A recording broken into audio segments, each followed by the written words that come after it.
Greetings and salutations, everyone, and welcome back to tonight's second half. Before we jump into it, a couple links. As you know, I rely on Patreon, PayPal, and my merch to help the channel to continue to grow and go. The links to Patreon and PayPal are in the description below. My merch is displayed directly under the video. Also, Dogman Frightening Encounters, Volume 1 through 3, the audiobook versions. They were written and researched by Tom Lyons, narrated and produced by me, Jeff Nadolny. Those audiobooks are available on Audible, Amazon, and iTunes, the links to which are also in the description as well. Finally, last but definitely not least, if you'd really like to help support this channel to continue to grow and go, simply subscribe, click that like button, and please leave a comment.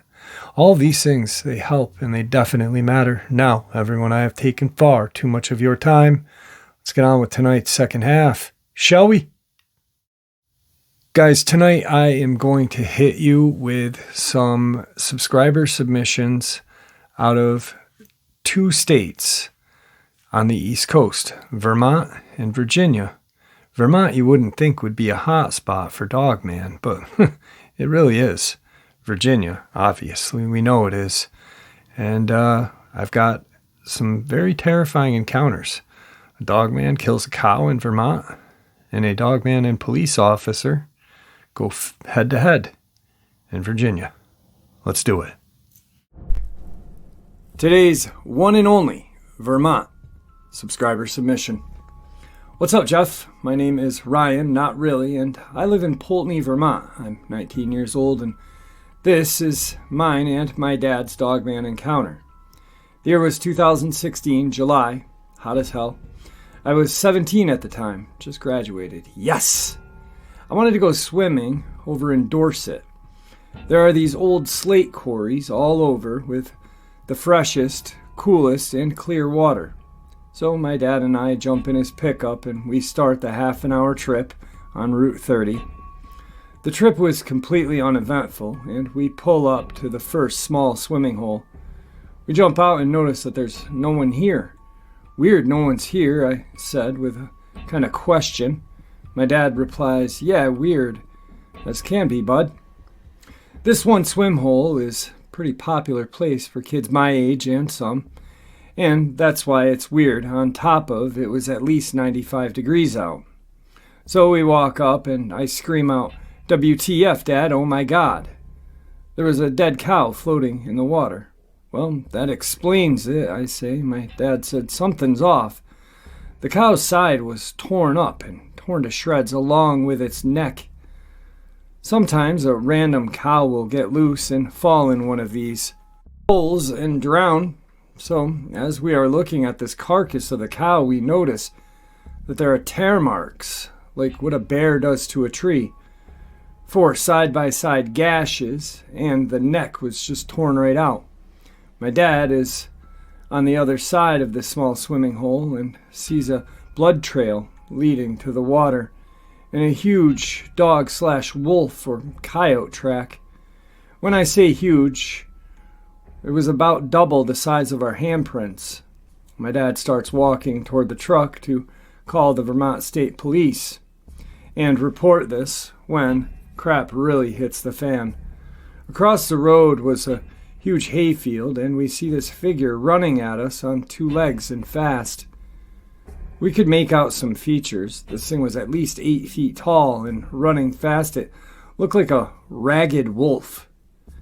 It was about 200 yards from us and dropped to all fours and stopped. It let out this loud, terrifying howl. I felt it in my chest. We jumped in the truck, crapping our pants and watching this dog monster. The next thing it does is turn back around and bounds back on all fours to the woods. Turns and looks back at us, stands back up on its hind legs, and walks back into the woods. My dad looked at me and said, I don't know what that was, and I do not want to find out. Let's get out of here. The whole way home, I looked out the window looking for this thing. I never saw it again or heard a howl like that. I hope this thing never finds me in the woods, because what it did to that cow, I can't imagine what it would do to a human. Please, everyone, stay out of the woods unless you have a gun. These things are real and really dangerous. Alright guys, now we had that quick little layover in Vermont. Let's head south to Virginia. Today's first Virginia subscriber, Dogman submission.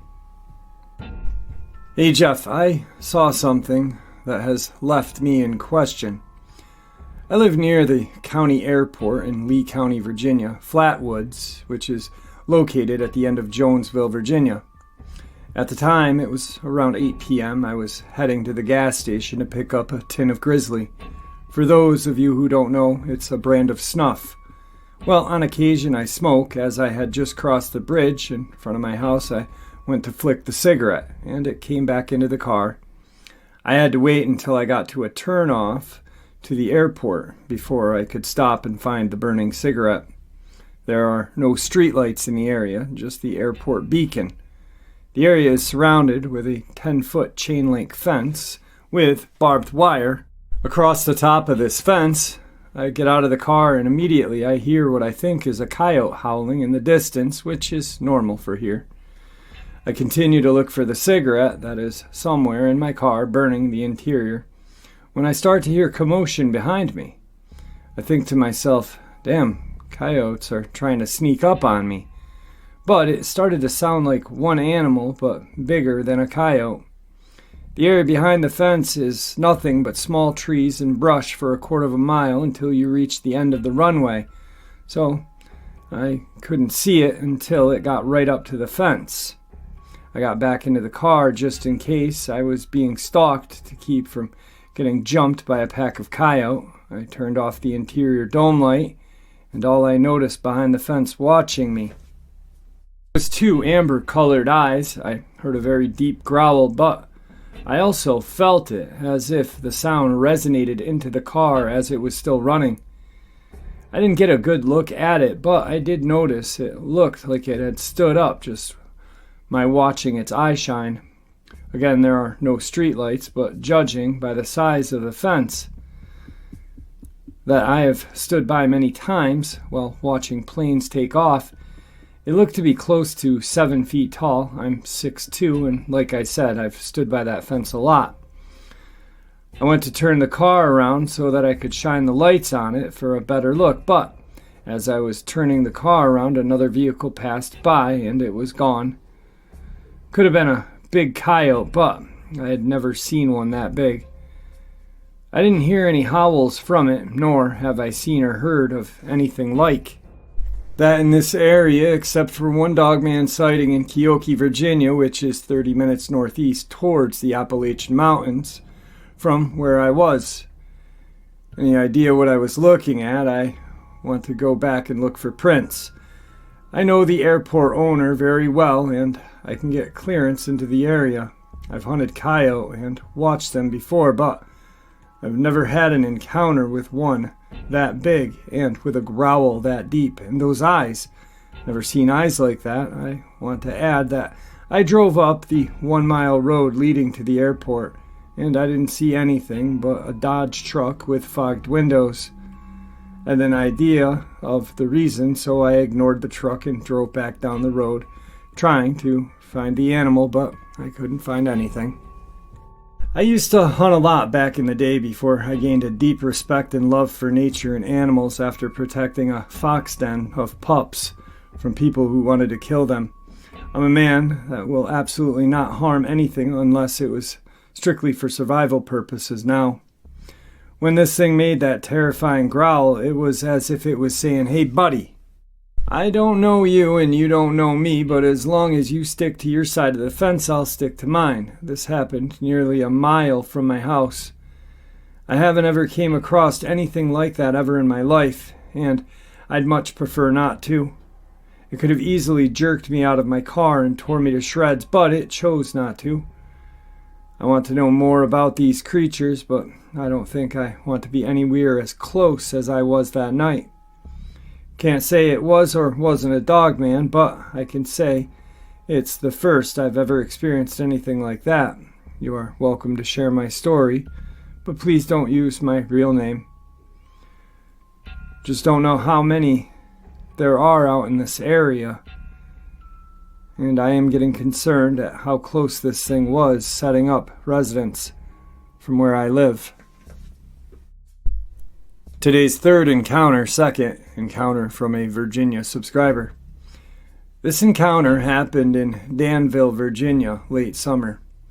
Hey Jeff, my name is not important and confidential due to me being a retired police officer, so here's my encounter. My day starts off normal enough, and I'm on day shift doing my patrol when I get a dispatch call from a disturbance. I arrive at the residence, and an older woman answers her door saying something took her dog, which was chained up at the time. I go out back and see the chain was a small chain due to the fact that her dog only weighed about 20 pounds. The chain was broken, so I go back to my patrol car and grab my shotgun out, and I walk the tree line. I enter the woods, and I first notice a smell of urine and wet dog. It smelled terrible. Next, I heard this crunching sound like someone was chewing on potato chips, but so much louder. I then see these reddish-orange eyes and this huge dog, jet black, eating the woman's dog whole. It sees me and it stands straight up on its hind legs and was a towering 7.5 to 8 feet in height. It had what looked like a lion's mane, a monstrous body that would have shamed a bodybuilder. It growled at me, baring its teeth, and takes a step towards me. I shot a warning shot, and it drops the torn carcass of the dog and steps to me again. Well, my next shot was right to the face. It lets out this roar and drops to all fours and starts running through the woods away from me. I must have gotten it in the eyes because it was running away and it was hitting trees. I go back to the woman's home and tell her that I couldn't find her dog, but I shot at a coyote and that's what must have taken her dog. I then go to the station and write it up. I write up my weapons discharge statement. And I tell my captain what had happened exactly. He looked at me and said, "You shot a coyote, and that's final." I retired shortly after and kept this buried in my memory till all of these encounters started to come out. Thank you for all you do, Jeff. Today's fourth subscriber submission, third Virginia subscriber submission. Hey Jeff, I've got an encounter for you. Now I've only told a few people, including my wife, but she thinks I'm pulling her leg. This happened back in '79. I was living in Woodbridge, Virginia. I was 11 or 12 years old at the time. It was the summer, and I always snuck out almost every night riding my banana seat bike, sticking to the trails mostly. Now, at this point in my life, I had never seen a scary movie or heard any ghost stories, etc. But one night at about 1 to 3 in the morning, I was making my way through the woods coming up to the local shopping mall, the famous roller coaster trails. As I was leaving and going home, at the start of the trail I saw this big thing. At first it looked like it had horns on its head from the moonlight shining through the trees. The path was about 4 feet across, and it crossed it in one step. I skidded on my bike and fear came over me. My heart raced, I was shaking. I believe this creature heard me, and I made it to the light at the corner store, stopped and looked back, and there it was, plain as day at the edge of the woods staring at me. It was black and gray, not much hair on its chest, super long arms, with what appeared to be long nails, and they looked very sharp. Teeth so long, even with its mouth closed, they came past its lower jaw. It just stood there smelling the air. Its ears perked up, nose up in the air. I was probably 4.5 feet tall at the time, and it looked like I only came up to its waist. Then I turned around and booked it back to the front of the store, down Route 1, going 2 miles out of my way to get home. I pedaled as fast as I could, and from then on I did not go out at night in the woods by myself. The people I have told think I'm making it up, but for real, this thing I saw that night, is forever burned in my head. Keep up the good work, Jeff. There's always great encounters out there. Take care. You can contact me if need be. Today's 5th subscriber submission, 4th Virginia subscriber submission. Hey Jeff, happy and blessed Easter. I hope you're having a wonderful day with your daughter and family. And I'll give this a shot, so here we go. Please know, my friend, that I am no writer. This being said, I'll try my best. In November of 1999, on a family farm I've hunted since I was old enough to stray and roam the hills and valleys with a single-cock repeater Daisy BB gun, and gained a working knowledge of guns and land at an early age of 8 years old. And in doing so, I chased everything from starling blackbirds to ground squirrels and woodchucks, anything that would give chase and offer a fun time. Also, while I was young, frolicking, I got cocky and overly brave, thinking as I got older each year that I was king and invincible with my valued hunting knife and pump pellet gun I'd graduated to by the age of 10, and quite accurate with it. On through the years deer hunting every year, never got serious about it till I was 15 and killed my first buck.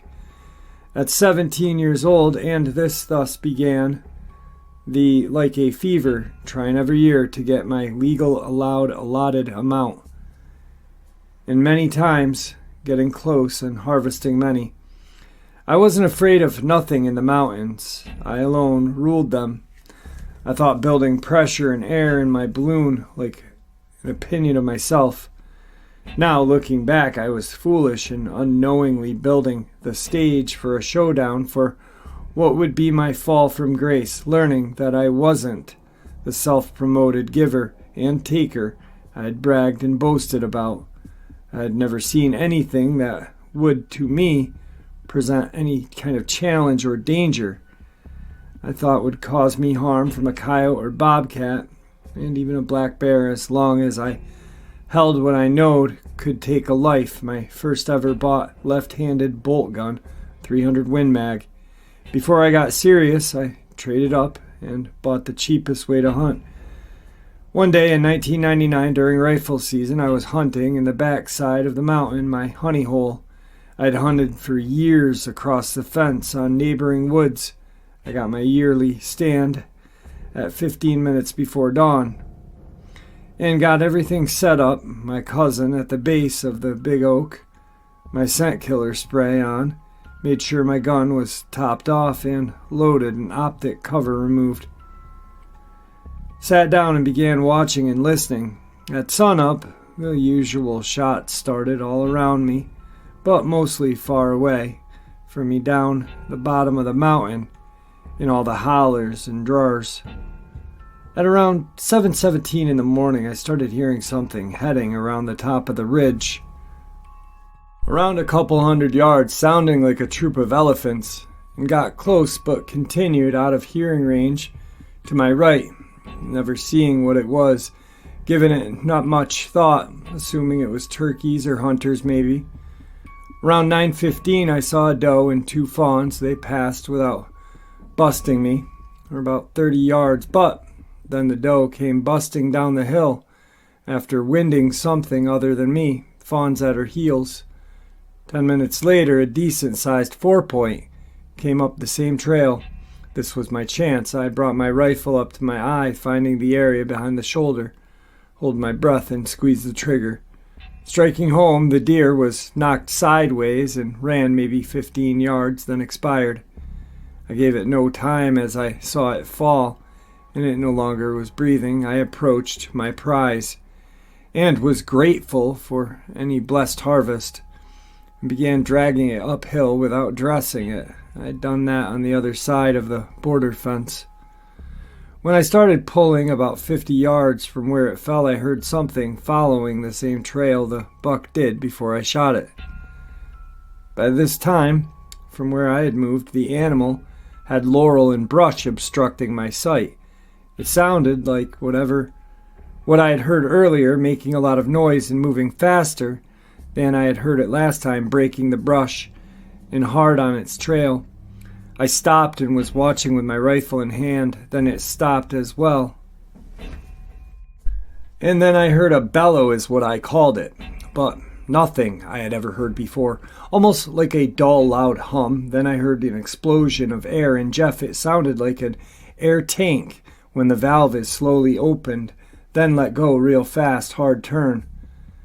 This time I was getting nervous, and I pulled my gun back up to the eye and began looking in my scope. I finally see this brownish light coat with black blotches standing an estimated 3.5 feet at its shoulders.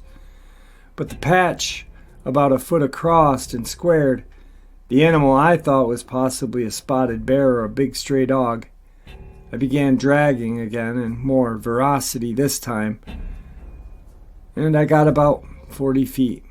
Then an unnatural, breathtaking howl rung out, and I stopped immediately. Taking this in and freezing for a moment in time, trying to assess the situation, trying to grasp that Thor-like attitude I had, but it was vacant and non-existent. I was able to breathe, and I turned toward the sound and slowly lifted my gun and began spotting, but found it right off. A black figure with brown patches, and saw a large snout sniffing. On the gums, lifting and lowering, and given light to yellow stained, very long canines. And one tall ear turned my way as the rest of its face covered with leaves. I was fear-struck, not knowing what to do. Shoot this animal or just keep dragging my kill, ignoring what I felt was a death on a march. I waited to see what it was going to do. When I saw the upper body stretching like an extended in the upper part of the covered canopy and branches, I know it was not a normal animal, or an animal at all. I gripped my gun and dropped the rope hooked to my deer and strapped the gun to my shoulder and left quickly, leaving my kill. I wanted no part of this encounter or to escalate, and left literally running toward the border fence. And my 265-pound ass leaped the 3-strand, 3-foot-tall barbed wire fence reaching our property. I stopped, resting, getting my breath. After around 20 or so minutes, I called my friend on the radio asking him to get to me fast. Arriving, he could tell I was badly shaken. He had heard it too. We started talking. I explained all I had seen and heard, and we felt it best to leave and return later after thinking this out. After a few hours, around 2 p.m., we returned with backup, including my stepdad and my friend's dad in tow. We began walking out toward the place very cautiously, and myself in the back, bringing up the rear, trading my rifle in 300 Win Mag for my 12-gauge Mossberg loaded with double-aught and slugs. We moved as a unit, coming upon the deer still lying there where I had left it. Only difference, it looked like it had been moved about 25 feet or so back down the hill, and all kinds of leaves and small needle high brush torn up and scattered all around the carcass, and an overwhelming smell of urine and crap. Jeff, it stank so bad our eyes were watering. After checking the kill, it was as if I had left it. I grabbed the rope and we slowly moved all together back up the ridge, with me in the middle, my dad in back, swapping out. And I took the rear, he drug. Getting toward the border fence about 7 feet, there was a hickory tree. About 8 feet up was a fresh claw mark straight up and down with 4 cuts at least a quarter of an inch deep. And it wasn't there when we went back as you face the tree when you cross the fence. We left quickly. I was made fun of and laughed at by the 2 dads till they saw the mark. From that encounter, I began researching this off and on till another run-in some years later, where it got hairier and scarier. That's another story, but I'd conclude that it was a werewolf in the flesh, and after a month after my encounter, discovered the brief description of Dogman and gave it light, resembled what I saw. I dedicated myself my spare time to learning all I can, and though coming out less brave but more educated and better armed. Well, Jeff, here's my first encounter. Please forgive my spelling and vocabulary. Your friend DJ. Second email, same subscriber. Hey Jeff, buddy, it's DJ. I hope you are well. Here is my second encounter. I had to check my other source and made sure everything I saw and experienced was on the level with my friend who was with me at the time. So here goes, as previous, forgive the spelling or mistakes as I'm no writer. Jeff, off we go. This happened some years later of my first run-in in the year 99. This experience was in late September as myself, an experienced hunting friend, co-worker, we had been small game hunting that month for squirrel, but had noticed a drastic reduction in not just the numbers, but also grouse and turkey, though not in season this early in the year.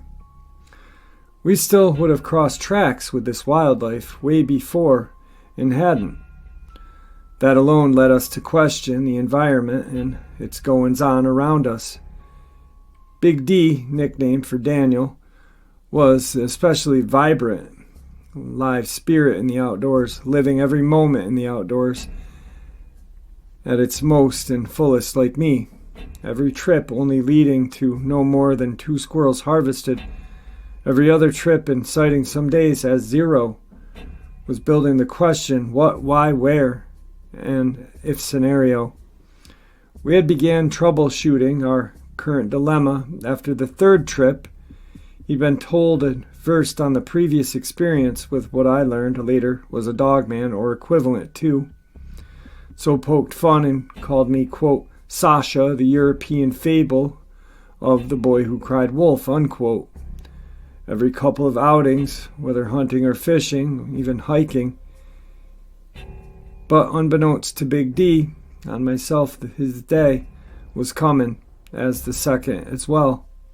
By this time, the 3rd week of season, we had guessed a conclusion was drawn. It was a pack of coyotes in the local area responsible for the reduction of the small and big game in the area of Tazewell County, where the farm was located. We had been planning on how and if we could do to trim the tide and onslaught of virtual nature's bounty, ripping it from legal human hunters, until we had took enough and put a plan into motion to try as well-trained unit to dispose of some of these critters, though in the back of my mind worrying what if, and then just as quick dismissing the thought like a belch in excuse me motion.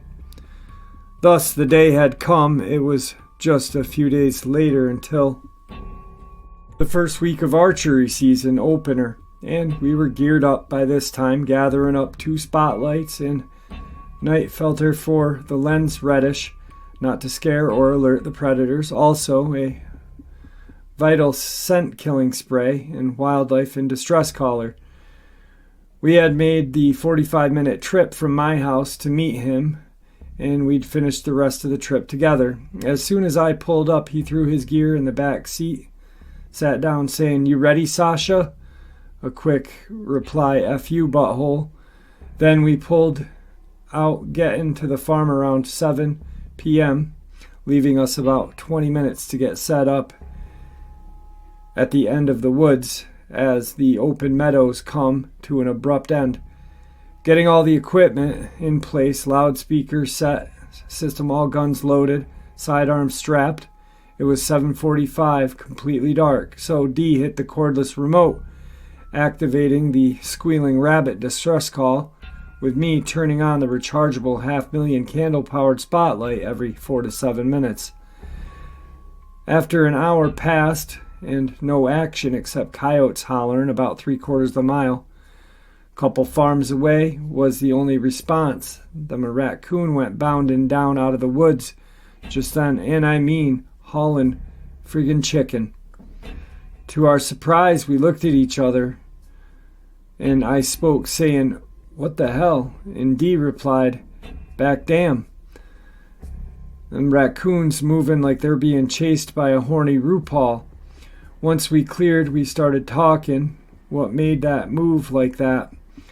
And right then, maybe 10 minutes had passed, I heard that damn dreaded sound like the otherworldly moan. Hearing it just one other previous time in my life a few years earlier. Never ever hoping or thinking, nor wanting to hear that hellish sound again. Daniel, like me, froze, not moving a millisecond of an inch. As my small headlamp provided just enough light to see him beside me, he not even blinking at that moment in time. It was by the sound around 400 yards up the ridgeline that led down the draw through the holler to the open pasture. As we were set up, we began scrambling, readying for whatever was coming, and coming it was. Even at that long way distance, we could still hear it, like it was just a few yards away, thanks to the windless clear night. He was asking me what the hell it was, while checking his weapon, a trusted .44 stainless laminate lever action, and I replied, "Hey, I'm Sasha, butthole, remember," trying to provide a little bit of levitivity in this scary, sweating, heart-pounding moment. D snickered as he swung the lever shut on his gun, watching him grab and check his Glock 20 10mm. For those of you who don't know, that model Glock is the most powerful auto available in semi-auto form aside for the famous iconic Desert Eagle, and rivals even it in some of its magnum forms in shrill power and penetration. That after this night purchased the very model in that not so far future. I had already bolted my .260 Remington and felt my Ruger 357 GP100 on my belt, sounding like a fast approaching, out of control ATV smashing and uprooting whatever was in its path. All of a sudden we heard the border fence crack and stretch. Knowing only one known creature could possibly scale barbed wire was a black bear or the thing I had run into once. The wire squeaked again, followed by a thump like something jumping and landing with both feet. By this time, D was scared white like me. Then by now, it was about less than 150 yards from us. I hit the light, together scanning the meadow. The light hit a set of eyes around 4 feet off the ground, but it was bouncing up and down. Then it went up another couple of feet. We guessed it quickly removed the red lens filter, giving us white light. "Oh my God," D said, along with my Holy Mary Mother of God. I know down deep, silently praying, not for the approaching being, not to be my nightmare incarnate. But, oh well, here it stood. Those eyes, those damn psychotic, soul-draining, glowing, colored pupils, throwing up his rifle, taking aim, and I watched his trigger finger tighten. I put my hand fast by, ever so easily, on his hammer, holding and telling him, "Don't," with D saying, "What are you, crazy?" replying, "No, but don't shoot if there's no need." He slowly let the hammer down while sweat dripping from his forehead, standing his gun on his leg. We stood watching it, noticing its shaped upper torso coming down, meeting two hawked legs. Like a dog, slim but still defined, even at its distance, him holding the light, my turn with the binos, then handed off. Again it ran another 70 plus yards, cutting to the left, its right butt still blaring towards us. As he grabbed his gun, suddenly dropped the spotlight as both of our headlamps lit it up. Both aimed our guns at it. I clicked my safety off. Suddenly it looked up dead at us. Like drawing back, we heard a sound like a tire valve blowing out, losing air. Then pause, and then releasing a window-shattering howl. That made our buttholes draw up so tight they'd write Egyptian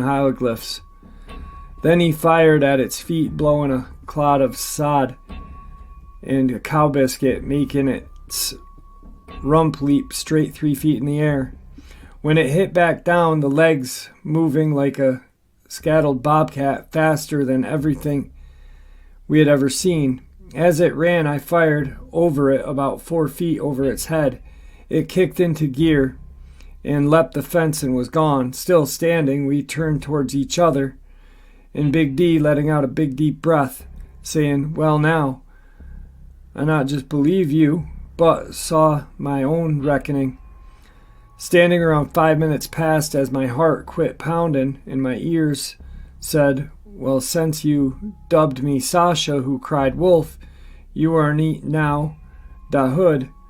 He said, "What the hell does that mean?" I replied, "Little Red Riding Hood with the red cape. Consider that name da Hood as your graduating wolf in the hood experience that you have seen, saw, and lived to tell about." Then he just got teary-eyed, as I did, saying, "I never doubt you again," and asked, "DJ, how can I ever hunt again, day or night?" I told him, as I put my hand on his shoulder, "God's good time, one day soon, hunt by hunt."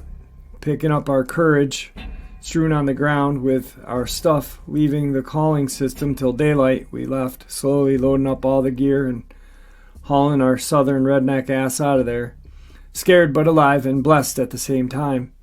Well, Jeff, that's a wrap, as they say. I got some others told to me by my friends whose relatives have experienced in the past. If you want me to try and get those together, let me know.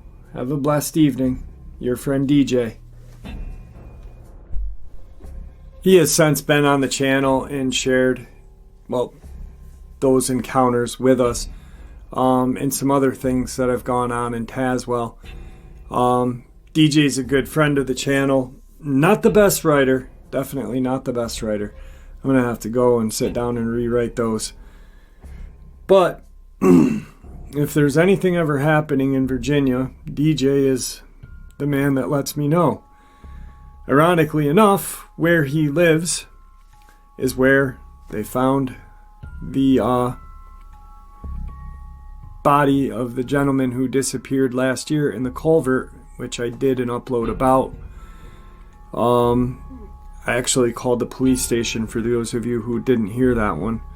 I'm still gonna stay on top of it. There's been no new news, but hopefully I can get something for y'all. No, I'm even talking like him. Jeez, I'm crow. Today's 6th subscriber submission, 5th Virginia subscriber submission. Hey Jeff, I've been hesitant about sharing this encounter with you because it's my 12-year-old daughter's and she still has nightmares about it 2 years later. So here goes. It was 2016 and Tia is in Virginia visiting my parents, her grandparents, and other family members. She's outside playing with her cousin, who is the same age as Tia. And her cousin, Chantal, gets bored of playing with the chickens in the coop. "Tia, let's go for a walk on the trails in the woods." She tells her cousin okay, but not too far. I don't want to get lost or in trouble. Her cousin says it'll be fine, and they start their little hike. They walk for about 10 minutes and are pretty deep into the woods. Tia stops and looks at her cousin and asks her, "Do you smell that bad smell?" Her cousin says, "Yeah." And they hear a noise coming toward them. The girls turn around and start to head back home. They get about 2 minutes from the house and they hear a loud snapping. The girls turn around and see what had been behind them. Tia freezes in fear and Chantal screams and turns and starts running. Tia is alone and scared stiff, so frightened my baby wet herself. What she saw is a monster of a creature. It was a giant dog standing on its hind legs, long muscular arms, big human-like hands with long nails, strange bent legs, pointed ears, and burning bright red eyes. It next curled its lips and showed her its huge teeth with a low growl and twitching ears. The dogman then starts walking toward her. Seconds later, my father, her granddad, calls out behind her. The creature growls, and quietly, Tia said it kind of smiled at me, Mama, and it turned and ran back into the woods. Her granddad hugged her and asked, "Are you okay?" and brings her back to the house. When she sees Chantal, Tia asks, "Why did you leave me?" "Tia, I didn't. I yelled at you to come on. And you didn't, so I ran home to get Papa." Tia will not go into the woods and has nightmares every night, still 2 years later. Today's 7th subscriber submission, 6th Virginia subscriber submission. Hey Jeff, I really enjoy your show. None of my experiences were traumatizing, as most of your stories seem to be, but I've definitely had 2 experiences, and a handful of others seemingly related. I grew up in the mountains of Virginia. I spent so much of my life outdoors that I used to say I slept more in the forest than my house. Now that I'm older, that isn't as true as it was 20 years ago. Back in the 80s and 90s, you could sleep on the ground in the woods with no worries. I used to camp with only a hammock and a tarp to keep the rain off of me.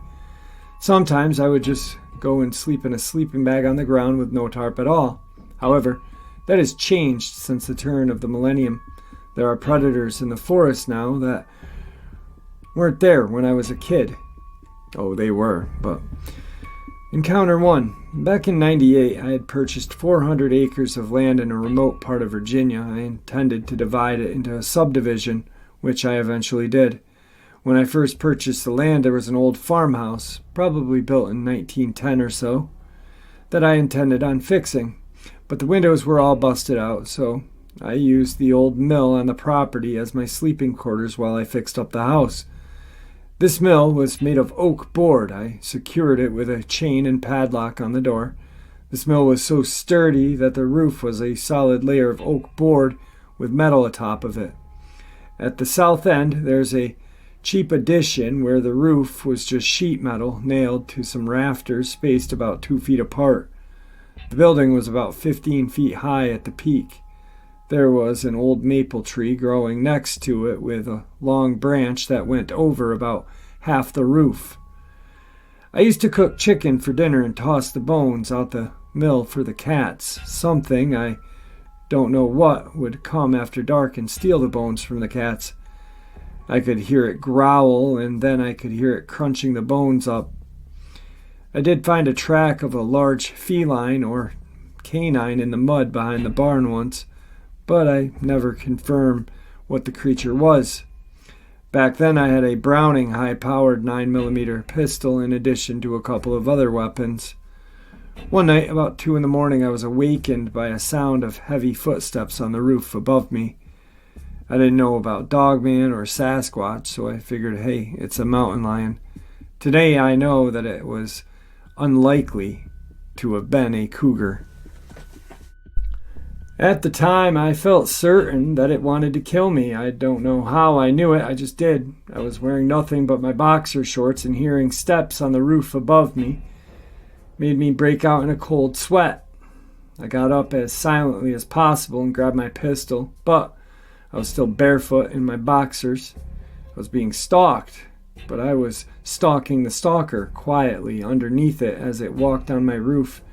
I heard the thing walking southward, so I walked underneath it, barefoot and silent, until it went on top of the extension, the section with only a thin layer of metal with no boards.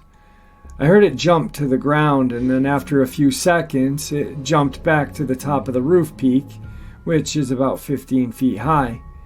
At that point, I concluded it must have been a mountain lion or something to be able to jump that high. I felt very strongly that whatever it was wanted to eat me. I was standing directly underneath it. I waited to hear the footsteps, and when I did, I unloaded 10 out of 12 rounds of my magazine straight through the thin metal roof above me. I think I scored a direct hit, if not 5 or 6. Whatever it was fell on the roof with a loud crash. Then I heard a sound like fingernails on chalkboard as it slid off the roof. Eek!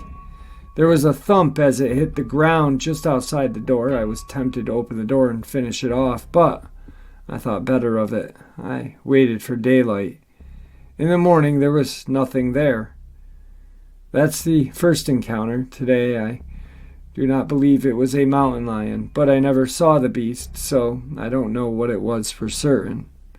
My second encounter. In the years since, I have lived in a few different places with lots of forest nearby. While walking around in the woods, I have twice seen large trees spontaneously fall over near me on a windless day. One of them was a pine tree that was 24 inches thick at the base with no rot. I suspect that it was a Sasquatch, warning me away. I moved to a different part of the mountains of Virginia, and I rented a house on 500 acres of land that was separated from the road by a river on one side and the mountain on the back side. To get to my house, I had to either drive 100 yards through a river or walk over a swinging bridge. I loved it. My neighbors there kept seeing what they would call a black panther. He pronounced it painther. One time I was hauling a load of firewood I had cut on the property to help a family that needed it. I crossed the river and pulled up the road. As I got to the place on the road opposite my house, there was a woman standing on the side of the road looking at my house with binoculars. I thought for sure she was the feds. I pulled over and walked up to her and asked her what she was doing. She said she saw what she thought was a bear walking across the field, but it then jumped over the fence and went into the backyard of your house, which is my house. She concluded it was a panther instead of a bear. I've heard tree knocks out in my yard at night, and once there was something vocalizing on the ridgeline outside of my house. I tried intimidating it and calling back. It kept vocalizing for 20 minutes more. Once my friend and I were on a camping trip in the same river. We found a cave high up on the cliff face overlooking the river. We checked it out and found some old cave carvings, including one that was in Greek. We ended up camping in the woods just opposite the river from the cave. I slept in my hammock. Unfortunately, I snore when I sleep and pretty loud. My friend was kept awake by it. He said at some point in the night something that he assumed was a bear came near me and was growling at me as I snored. I never woke up. Yeah, my snoring is so annoying, even a Dogman complains about it. 22 years later, after the first encounter, I live in a house in the forest in the middle of Tennessee, not far from VLBL, Dogman Central. Periodically, I hear loud thumps on the roof at night. It reminds me of the night in the mill back on the old days. I've even put trail cams up there on the chimney, but I don't have any evidence yet. One night, the thumps on the roof woke me up at 3 a.m, so I went out to the front porch to listen. The porch is covered by a roof, so it wasn't like being completely outside. I heard it moving twice, but I couldn't see it. The second time I heard it move toward me. It started sniffing me out loudly, just like a dog would. About that time, a weird effect came over me. It was like there was static in my brain, kind of like a old TV turning to a non-station. I wasn't scared, but I decided that it would be prudent time to go back inside, so I did. I can't prove that Dogman or Sasquatch exist, but there is something out here, and it enjoys messing with people at night. That I do know. Tonight's final Virginia subscriber submission.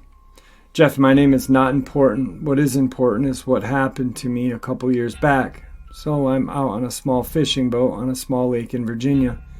I'm about 20 to 30 feet off the shore, and I hear some branches breaking and commotion in the tree line. I see some movement, and all of a sudden this huge creature comes walking out. It's massive, half dog, half man thing. It just stands there staring at me with these orange eyes. It looked just like a man German Shepherd, pointed ears and all. I'm so afraid, and I start my boat engine and get out of the area. I've never seen it again and never want to.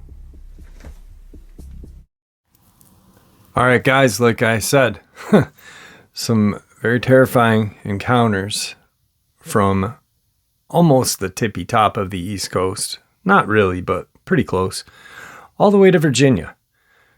2 of the V states. Pretty good encounters, if I don't say so for myself. Anyway, guys, I really do appreciate all your support, kindness.